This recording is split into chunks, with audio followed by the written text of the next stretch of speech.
Bonjour, nous allons parler de Kundalini, cette énergie d'éveil qui réside en chacun de nous.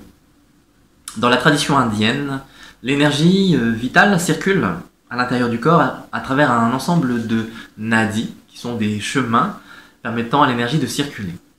Parmi tous ces nadis, il y en a trois principaux qui montent le long de la colonne vertébrale. Le premier est Inda, qui est en rapport avec l'énergie féminine, la lune. Le second est Pingala, qui est en rapport avec le soleil, et donc l'énergie masculine. Et puis le canal central, que l'on appelle Sushumna, par lequel va s'élever cette fameuse énergie de Kundalini. Lorsque l'on travaille sur soi, il peut y avoir des montées brusques ou progressives de Kundalini. Il y en a de plus en plus à notre époque, de manière parfois sauvage, c'est-à-dire un petit peu délicate.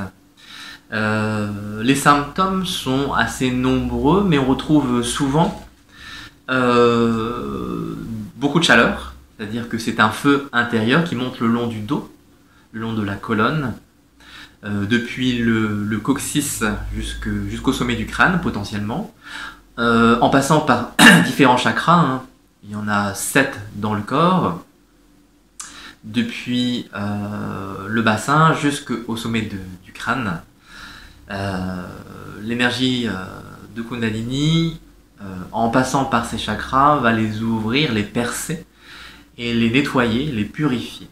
De cette manière, tout notre être, tous les aspects de notre soi vont se révéler de manière pure et pleine jusqu'à ce que tout soit réalisé.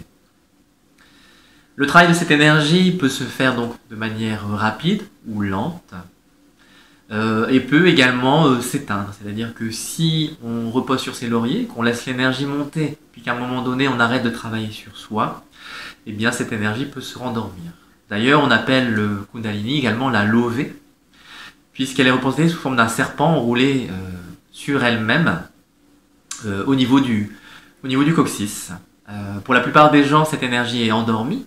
C'est-à-dire que le potentiel qui est exprimé dans le corps et dans la vie est très faible, suffisant pour l'aspect vital, mais insuffisant pour l'aspect spirituel et pour l'ouverture. Mais pour les personnes qui ont suffisamment frotté, frictionné leur être face au réel, eh bien, Kundalini s'éveille et monte le long de la colonne. Alors, lorsque cela se produit, le travail de l'énergie va se heurter à toutes nos résistances, c'est-à-dire tous les aspects mentaux, au niveau physique, émotionnel, psychologique et spirituel. Lorsque l'obstacle survient, eh bien, on peut voir apparaître un ensemble de douleurs. Donc je reviens un petit peu aux symptômes qui peuvent se manifester. Donc j'avais parlé de la chaleur, ça peut être une chaleur intense. Bien sûr, le pendant, puisque Kundalini va réunir les aspects solaires et lunaires, on peut bien sûr avoir des aspects de froid intense, un refroidissement tel qu'on peut retrouver sur les pôles. Le corps peut vraiment toucher, se refroidir comme en contact avec de la glace, ou brûler comme en contact avec de la lave. Ça peut se ressentir à différents niveaux. Donc, ce sont les aspects de chaleur et de froid sont un des aspects les plus répandus, mais on peut également avoir des visions, on peut avoir des phénomènes lumineux qui apparaissent, soit au niveau des yeux, soit à l'intérieur, parfois du crâne, ou même parfois dans le corps. On peut visualiser des phénomènes lumineux dans son corps. On peut entendre des sons, hein, des vibrations, des coups de tonnerre ou des sifflements, des tintements comme des cloches exceptionnellement forts, une vibration très très puissante. Ça peut parfois être bien sûr plus doux lorsque ça se passe bien et progressivement. On peut donc ressentir une sorte de bien-être, d'harmonie, une sorte d'unité, une expansion de conscience et divers aspects sensitifs de développement cognitif. On peut avoir des compréhensions soudaines de ce qui nous entoure, de ce que l'on est, de ce qu'est la réalité. Et puis, il y a des aspects moins agréables, comme je le disais, avec toutes les résistances intérieures, où les organes vont se mettre à bouger, c'est-à-dire à se manifester, toutes les douleurs inconscientes, tous les obstacles du passé peuvent donner lieu à une certaine souffrance.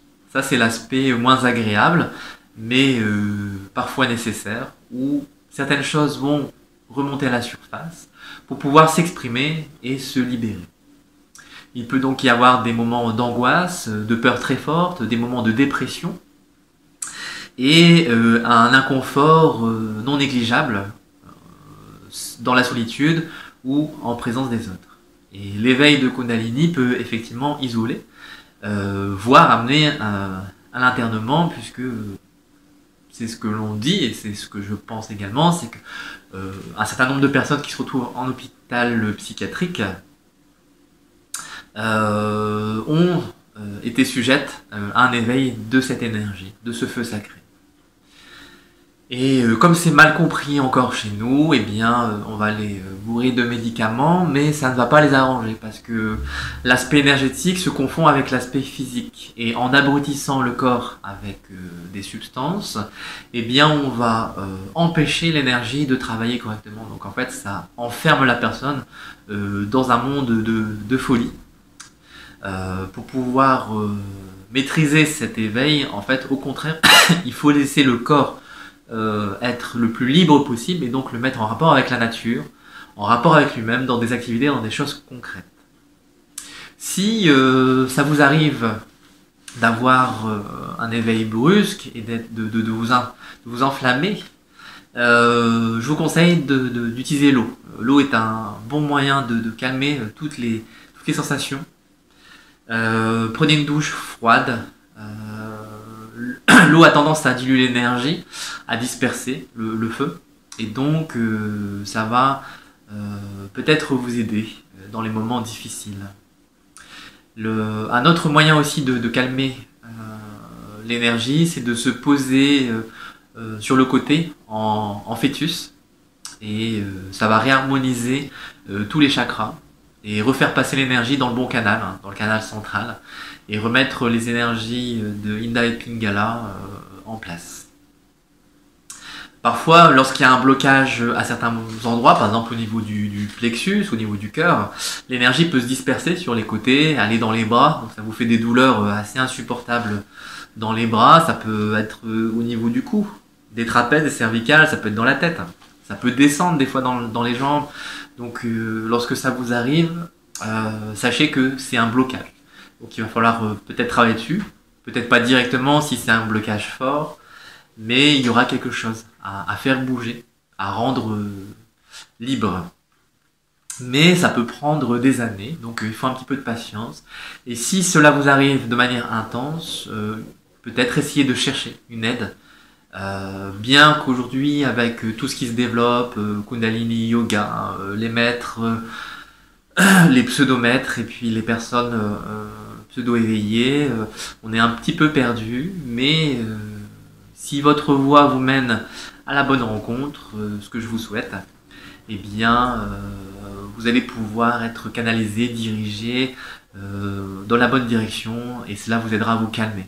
Il faut vraiment revenir au corps, aux choses concrètes, puisque l'éveil est souvent vu comme une ascension, mais l'éveil est aussi une incarnation, c'est-à-dire qu'il faut savoir descendre pour pouvoir monter, c'est-à-dire qu'il faut descendre dans le corps et non pas être illuminé dans le mauvais sens du terme, c'est-à-dire la tête dans le ciel et les pieds qui ne touchent plus terre. Il faut vraiment avoir les pieds dans le sol et pour pouvoir avoir la tête dans les nuages. Dans ce cas-là, vous faites vraiment le lien entre les différents aspects de vous-même. Donc apprenez à descendre dans vos profondeurs, sinon vous allez souffrir, le corps va vous faire souffrir et vous allez aussi toucher à des aspects inconscients très difficiles à gérer. Donc dans le cas d'un éveil brusque, peut-être essayer de trouver des personnes qui ont eu la même expérience, qui ont réussi à gérer cela pour vous conseiller, pour vous orienter. Sinon, bien sûr, ça peut se passer très bien, notamment si vous êtes déjà bien enraciné, bien dans le corps. La montée d'énergie peut se passer de manière relativement tranquille, même si c'est jamais, bien sûr, totalement tranquille, puisqu'il y a toujours des choses difficiles de soi, des aspects de soi que l'on refuse.